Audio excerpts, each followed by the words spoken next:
தலையா serial முடிய போறத பத்தி இந்த சீரியல்ல சூர்யா கேரக்டர்ல ஆக்ட் பண்ற நடிகை கிஷோர் அவர்கள் ரொம்பவே உருக்கமா சில முக்கியமான விஷயங்களை இப்ப சொல்லியிருக்காங்க. அதுல அவரு என்னெல்லாம் சொல்லியிருக்காரு அப்படிங்கறத பத்தி தான் இப்ப இந்த வீடியோல நம்ம தெளிவா பார்க்க போறோம். அதுக்கு முன்ன நீங்க இன்னும் நம்ம சேனலை சப்ஸ்கிரைப் பண்ணாம இருந்தா மறக்காம சப்ஸ்கிரைப் பண்ணிக்கோங்க. கூடவே பக்கத்துல இருக்க பெல் ஐக்கானையும் கிளிக் பண்ணிக்கோங்க. சன் டிவில ஒளிபரப்பாயிட்டு வந்துட்டு இருக்க பிரபலமான சீரியல்ல ஒரு சீரியல் தான் பூவா தலையா. இந்த பூவா தலையா சீரியல் நம்ம பார்த்து சலிச்சு போன மாமியார் மருமகள் பாசம், கணவன் மனைவி பாசம் இதையெல்லாம் தான் கதையா எடுத்துட்டு வந்துட்டு இருக்காங்க. மேலும் இந்த சீரியல்ல ஆக்ட் பண்ற நடிகை தர்ஷனாக்கு எக்கச்சக்கமான ரசிகர்கள் தமிழ்நாட்டுல இருந்துட்டு இருக்காங்க. மேலும் இந்த பூவா தலையா சீரியல் ஒரு சில வாரத்தோட முடிவுக்கு வர போறது பல ரசிகர்களுக்கு மிகப்பெரிய அதிர்ச்சியை மட்டும்தான் உருவாக்கி இருக்கு. இந்த நிலையில பூவா தலையா சீரியல்ல ஹீரோவா ஆக்ட் பண்ற நடிகர் கிஷோர் அவர்கள் ரொம்பவே உருக்கமா சில முக்கியமான விஷயங்களை இப்ப சொல்லியிருக்காரு. அதுல அவரு என்ன சொல்லியிருக்காருன்னா, என்னோட முதல் சீரியல்ல எனக்கு நீங்க கொடுத்த லவ் அண்ட் சப்போர்ட்டை என்னால வாழ்க்கை முழுக்க மறக்கவே முடியாது. இந்த சீரியல்ல என் வாழ்க்கைக்கே ஒரு அடையாளத்தை கொடுத்திருக்கு. நான் இந்த மாதிரி பெரிய காஸ்ட் அண்ட் க்ரூ இருக்க சீரியல்ல நடிச்சது உண்மையிலேயே கொடுத்து வச்சிருக்கணும். குறிப்பா சித்தாரா மேம் மாதிரி ஒரு சீனியர் ஆர்டிஸ்ட் கூட நடிச்சது என்னோட பாக்கியம். அவங்க தான் எங்க எல்லாருக்கும் ஒரு இன்ஸ்பிரேஷனா இருந்தாங்க. பூவா தலையா சீரியல் முடிய போறது நினைச்சாலே மனசுக்கு ரொம்பவே கஷ்டமா இருக்கு. மேலும் இந்த பூவா தலையா சீரியல் 800 எபிசோட தாண்டி நல்லா போகணும்னு தான் நாங்க எல்லாருமே எதிர்பார்த்தோம். ஆனா சில தவிர்க்க முடியாத கட்டாயத்தினால சீரியல் இப்போ வெறும் 240 எபிசோட்குள்ள முடிவுக்கு கொண்டு வர போறாங்க.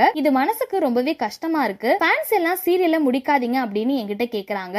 எனக்குமே சீரியல் முடியறதுல கொஞ்சம் கூட விருப்பமே இல்ல. ஆனா என்ன பண்றது, அவங்க என்ன சொல்றாங்களோ அதை மட்டும் தான் எங்களால கேட்கவே முடியும். அது மட்டும் இல்லாம இந்த சீரியலோட முடிவு கண்டிப்பா உங்க எல்லாருக்கும் ஒரு நிறைவான ஃபீலை கொடுக்கும் அப்படின்னு சொல்லி முடிச்சிருக்காரு. மேலும் அடுத்த ஒரு புது ப்ராஜெக்ட்ல கண்டிப்பா உங்களுக்கு பிடிச்ச மாதிரி என்டர்டெயின் பண்ணுவேன் அப்படின்னு சொல்லி முடிச்சிருக்காரு. சோ இந்த வீடியோவை பார்த்துட்டு இருக்க நீங்க நடிகர் கிஷோர் அவர்கள் சொல்லியிருக்க இந்த விஷயத்தை பத்தியும் பூவா தலையா சீரியல் முடிவுக்கு வர போறத பத்தியும் நீங்க என்ன நினைக்கிறீங்க அப்படிங்கிற உங்களோட கருத்துக்களை கீழே உள்ள கமெண்ட் செக்ஷன்ல மறக்காம ஷேர் பண்ணிக்கோங்க. மேலும் இது போன்ற இன்ட்ரெஸ்டிங்கான அப்டேட்ஸ் தெரிஞ்சுக்க நம்மளோட சேனலை மறக்காம சப்ஸ்கிரைப் பண்ணிக்கோங்க.